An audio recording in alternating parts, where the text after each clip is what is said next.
رکھ دیا ماتمیوں نے مستورات میں جنازہ. جتنی بیٹھی ہیں ہماری مائیں بیٹھی ہیں نا, ہماری بہنیں بیٹھی ہیں نا, سر پہ ان کے قرآن رکھ کے بتاؤ سیدوں نے جنازہ پھولوں کے ساتھ سجایا ہوا ہے. رکھ میرے سر پہ قرآن, زینب نے پھولوں کے ساتھ بھیجا تھا. جب جنازہ گھر واپس آیا زینب نے حسن کے جنازے سے تیر کھینچا, رو کے کہتی نانا تو کہتا تھا حسن میرا امیر بیٹا ہے, حسین میرا غریب بیٹا ہے, اپنے امیر کا جنازہ دے.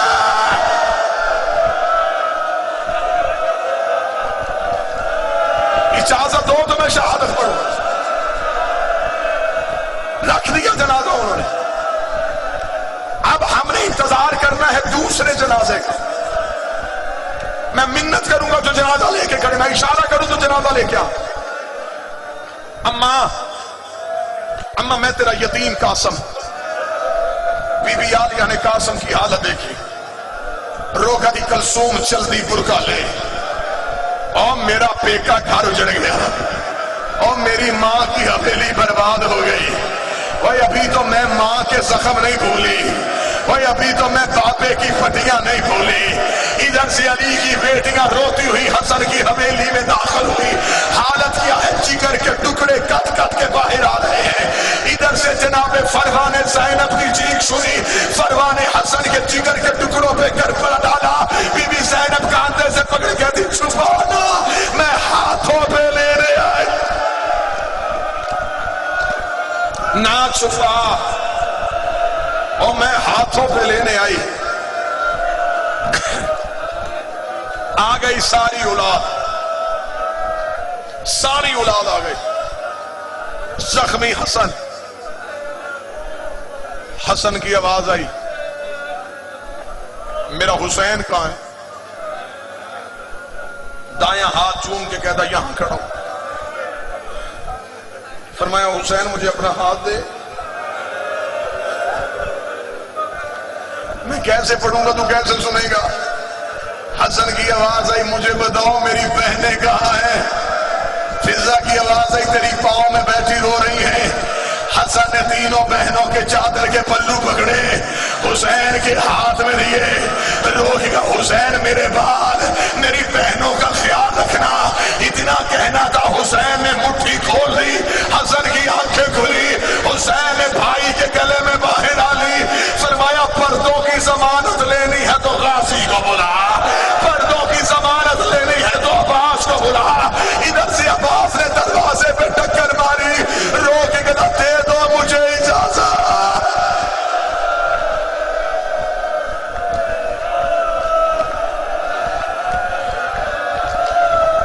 ختم کر دو. بھائیوں نے غسل دیا, بھائیوں نے کفن دیا. جتنے بیٹھے ہو ہر بندے نے ہر گھر میں موت دیکھی ہے. موت کا وقت بڑا مشکل ہوتا ہے. اگلا وقت کون سا مشکل ہوتا ہے؟ جب گھر سے کسی بھائی کا جنازہ اٹھانا ہو. میں نے اپنی آنکھوں سے منظر دیکھا ہے, بندے بار بار اندر جاتے ہیں واپس آ جاتے ہیں, رو کے کہتے ہم جنازہ اٹھانے جاتے, بہنیں اٹھانے نہیں دے رہی. بھائی کا جنازہ اٹھاتے, کبھی کوئی بہن آگے آ جاتی ہے, کبھی کوئی بہن آگے آ جاتی ہے. حسین حسن کا جنازہ اٹھانے گیا, کبھی زینب آ گئے, کبھی کلثوم آ گئے, رو کے کبھی نہ لے کے جا. اوے امت تیر لے کے کھڑی ہے, اوے میرا نفیس مزاج. بیٹھے رہنا, بیٹھے رہنا. بس اس جنازے کا دیدار کرو, زیارت کرو. اگلا جنازہ آئے گا اور یہیں پہ ماتم کی آواز آ جائے گی. مجھے ایک بار اس جنازے کا جانا سناؤ, پھر اس جنازے کا آنا سنو. ایک بار جس نے جنازہ دیکھ لیا, اب تمہیں اسی جنازے کی قسم میری طرف دیکھنا. بھائیوں نے جنازہ اٹھایا, جنازہ مدینے کے بازار میں آیا. بابا ناظر یادی میں مر نہ جاؤں اگر میں جملہ چھپاؤں. چند پہ غیرتوں نے حسین کے سامنے کھڑے ہو کے کہا کس کا جنازہ ہے؟ حسین رو کے کہا میرے بھائی کو زہر مل گئی ہے. کہاں لے کے جا رہا ہے؟ فرمایا پہلو محمد میں دفنانے جا رہا ہو. یہ بغیرت کہہ کے مار کے کہتے ہیں محمد کی قبر تم سیدوں کی جگیر نہیں ہے. جنازہ ایک قدم آگے بڑھا, ہم جنازے کو زخمی کر دیں گے. حسین نے نظریں اٹھا کے دیکھا, ایک